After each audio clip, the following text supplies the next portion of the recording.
Re-Zero, Arc 8, Chapter 71, Heroic Reveries. Let us assert one thing here: it was a fact that without Emilia's decisive action, the plan of the witch, Sphinx, would have come to fruition and the downfall of the Wallachian Empire would have been unavoidable. Moreover, it was something that no one other than Emilia could have stopped. Emilia released a sharp exhale, strained her cheeks, and stood firm against the heat rays of light and the balls of light that came in from all directions, repelling all with her polished ice armaments. In front of her, the replica of Echidna, Sphinx's magic was all too astonishing, and the only way she withstood her difficult to deflect attacks was by blocking them with ice that shined like a mirror. Emilia was also often told by Subaru that creativity is important, so she was always particular about the details in her ice-borne weapons, and this time, they were used to their fullest extent. Thanks to the fact that she always did this, she was able to quickly create weapons that dealt with Sphinx's magic. Emilia,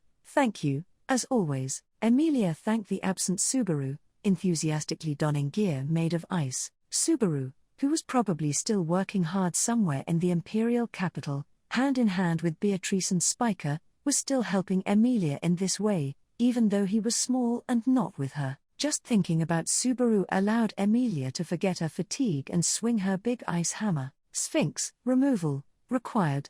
And, urgently, facing Emilia, Sphinx kept her distance while she unleashed her magic. While she was exposed to her onslaught, Emilia did not feel the impatience of her opponent, who did not show any expression. Originally, Sphinx had sneaked into this deserted place to accomplish something.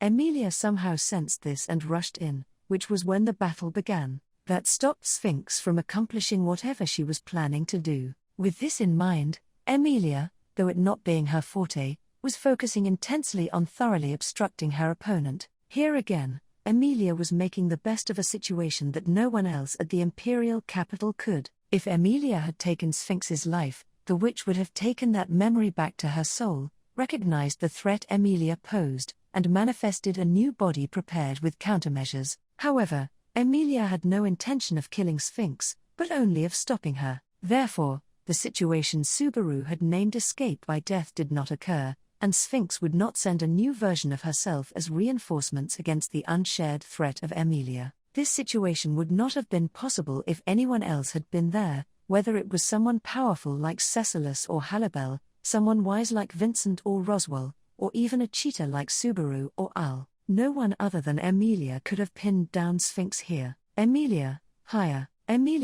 who had managed such miraculous meshing by relying on her intuition, nevertheless kicked the light ball away with her ice shoes without being aware of it. Emilia, even though I don't know what's going on, I won't let you do whatever you're trying to do. And also, tell me where Priscilla is. It's a promise I made with Shult Kun. Sphinx. One-sided, and greedy. Truly fitting for a witch, is it not? Sphinx coldly muttered so at Emilia's request. However, the mutterings were filled with a certain irritation that could not be concealed. White light enveloped his vision, and in the subsequent instant the world met its end. That was something Natsuki Subaru had ended up experiencing many times over in a short period, the newest stage of return by death. Subaru, held in under the aviating Roswell's arm, he was tightly holding on to the hand of Beatrice behind Roll's waist, who was being held under the other arm. The presence of Beatrice, the warmth of Roswell, the sensation of his whole body basking in the wind, all of it was real. And not only that. Regarding the dragon subjugation just now, I think vying for an achievement through the number of heads isn't really all too pretty. As a matter of fact, isn't it thunderous applause that's wanted rather than a feat of heads? So then first things first, how about we show them a combination of two great men from Wallachia and Kararagai? That'd be quite splendid, least for me. I may have been hoping not ta stand out too much, but it wouldn't hurt ta elevate my status for this and that after the war. With a backwards glance towards the undead blight dragon which was fading into the sky with its existence severed, Cecilus and Halibel could be seen and heard descending to the ground while pressingly exchanging words, having just killed the dragon in a literal flash. As the unmistakable apexes of the world, the two were equally transcendent beings. However,